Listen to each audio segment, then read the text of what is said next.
कभी सुबह सुबह उठ करके देखना, ब्रह्म मुहूर्त में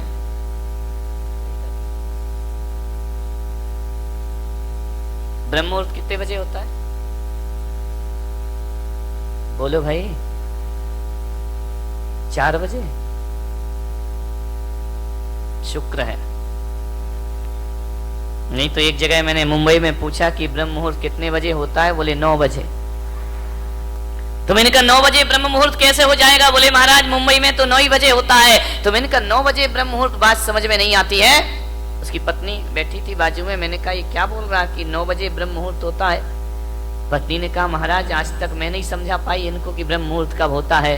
बोले तू क्या समझाएगी, मुझे तो महाराज ने समझा दिया, मैंने आपका प्रवचन सुना है। तो मैंने कहा ये कैसा प्रवचन है कि 9 बजे ब्रह्म मुहूर्त होता है? बोले एक दिन आपने प्रवचन में कहा था कि जब जागो तब सवेरा, इसलिए मैं 9 बजे जगता हूं, मेरा ब्रह्म मुहूर्त तो 9 बजे होता है। ध्यान रख, सही नहीं है? मान्यवर, ब्रह्म मुहूर्त में कभी उठ करके देखना।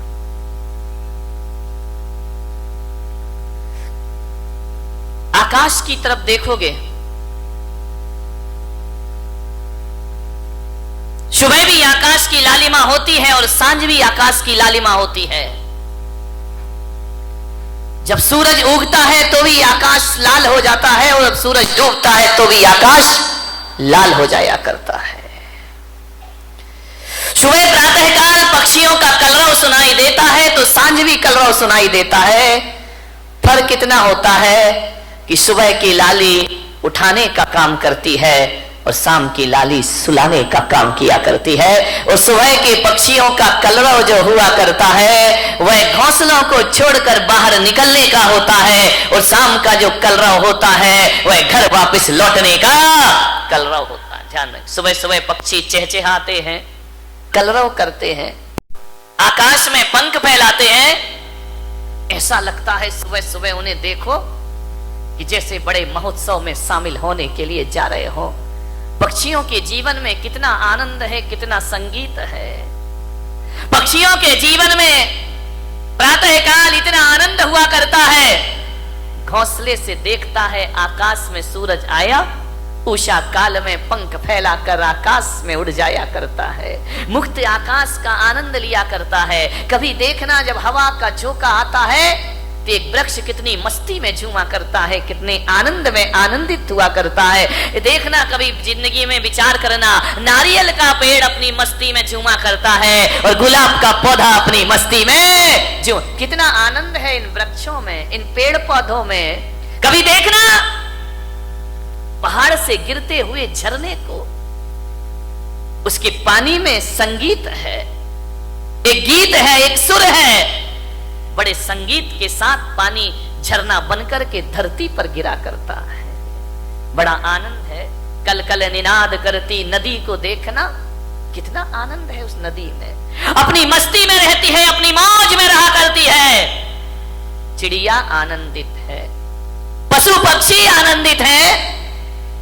एक गाय का बछड़ा जब दौड़ करके रंभाता हुआ मां के पास आता है, इतना आनंद उस बछड़े में हुआ करता है।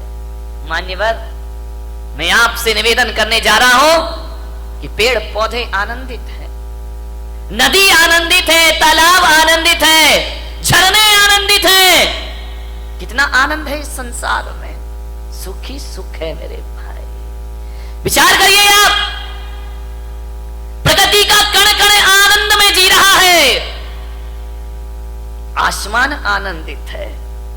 जब रात होती है ना तो हजारों सितारों को आसमान लेकर धरती पर अपना सौंदर्य का रूप दिखाया करता है, आकाश में चंद्रमा चमका करता है। ध्यान रखिए, ज्यों ज्यों रात गहरी होती है आकाश का सौंदर्य बढ़ते चला जाता है, बढ़ते चला जाता है। आकाश आनंदित है, धरती आनंदित है, नदियां आनंदित है, पेड़ पौधे आनंद में जी रहे हैं, पशु पक्षियों के जीवन में आनंद है। अफसोस है आदमी के चेहरे पर आनंद दिखाई नहीं दिया। आदमी क्यों निराश है, आदमी क्यों उदास है, आदमी को ऐसा क्या हो गया है? एक चींटी भी जीना चाहती है, एक नासमझ जानवर भी जीना चाहता है, पर आदमी को क्या हो गया? ये मरने के षड्यंत्र रचा करता है। ये मरने की तैयारी किया करता है।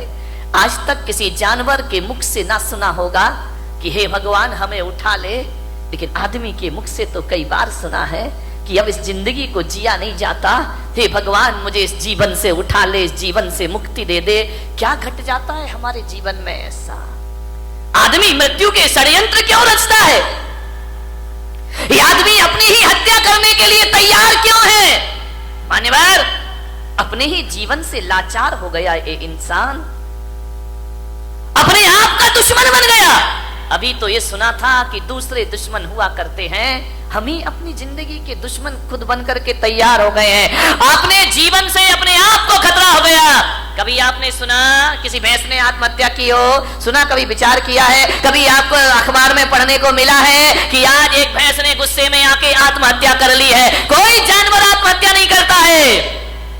किसी भी जानवर को समय से पहले मौत को बुलाते हुए आपने ना देखा होगा। कोई देवता समय से पहले मरने का नहीं सोचा करते हैं। नार की सोच भी ले तो मर नहीं सकते हैं। आदमी को क्या हो जाता है? ये क्यों जीवन से हार गया? थोड़ी सी प्रतिकूलताएं आई और आदमी जिंदगी से हार जाता है। नहीं मेरे भाई, समस्याएं किसके जीवन में नहीं होती हैं?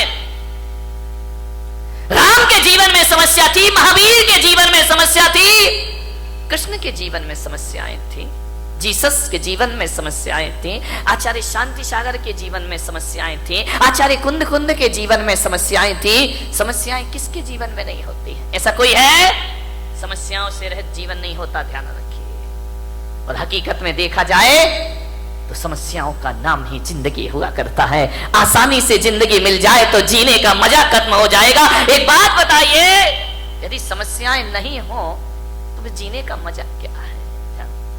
जिंदगी जिंदा दिली का नाम है, मुर्दा दिल क्या खाक जिया करते हैं। ध्यान रखिए, जिंदा दिल बनिए। मान्यवर, दुख इस बात का नहीं है कि आदमी मर जाता है, दुख तो इस बात का है कि जिंदा रहकर भी आदमी जिंदा नहीं रह पाता है।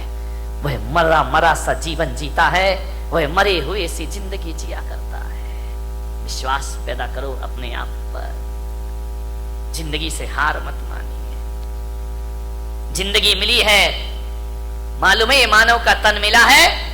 शास्त्रों में कहा है, ग्रंथों में कहा है, 84 लाख शरीर छोड़े हैं तब जाकर ये मानव का शरीर तुमको प्राप्त हुआ है। 84 लाख योनियों में हमारा जन्म हुआ है। कितने जन्म हम नाली के कीड़े बने होंगे, कितने जन्म पक्षी बने होंगे, कितने जन्म हम कीचड़ में कीड़ों की तरह रेंगे होंगे।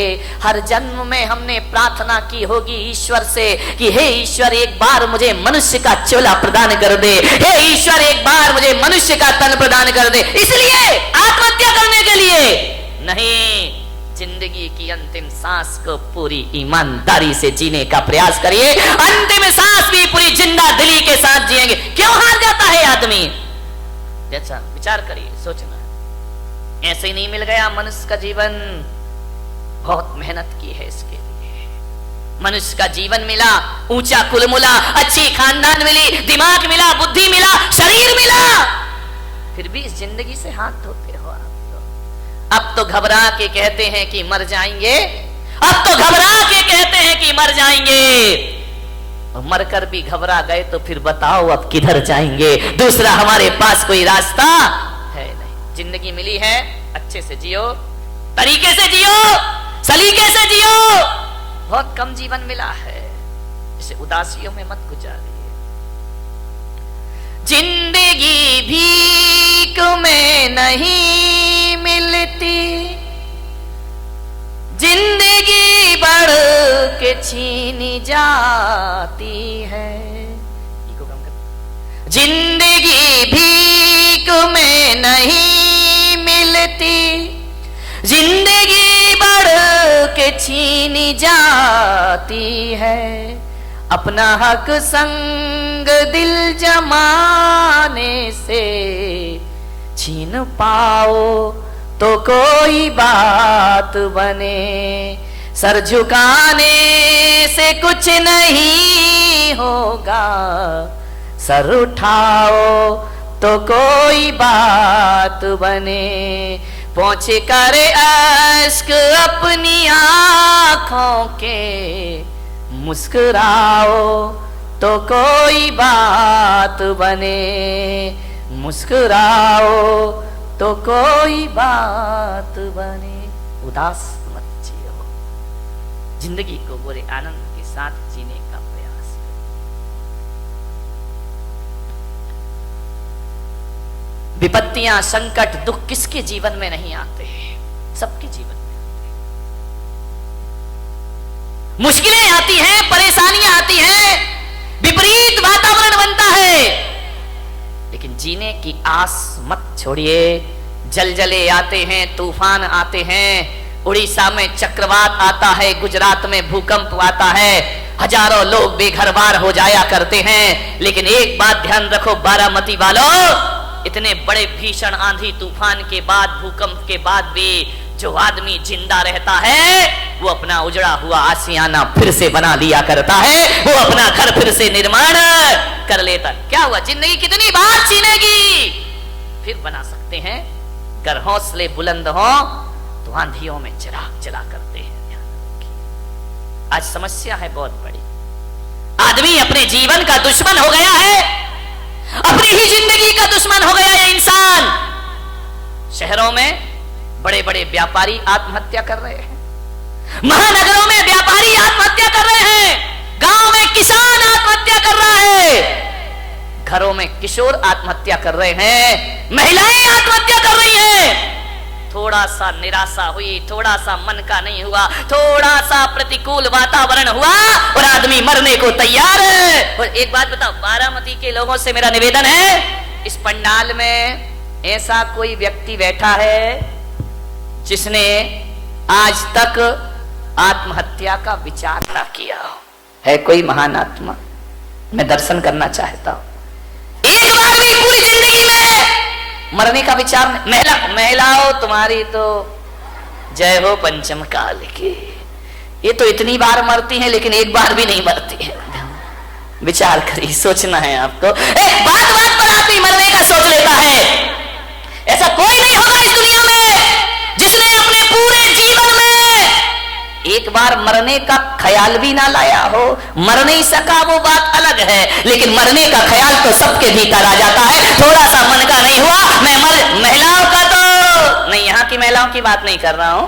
कौन बोला बंबई वालों की कर रहे हो ना? तुम्हारी तो अभी नहीं, आगे जाके विचार करना है आपको। महिलाएं तो हमेशा थोड़े, इनके दो ही हथियार हैं, ध्यान रखना, या मैं मायके चली जाऊंगी या फिर मैं मर जाऊंगी। आत्महत्या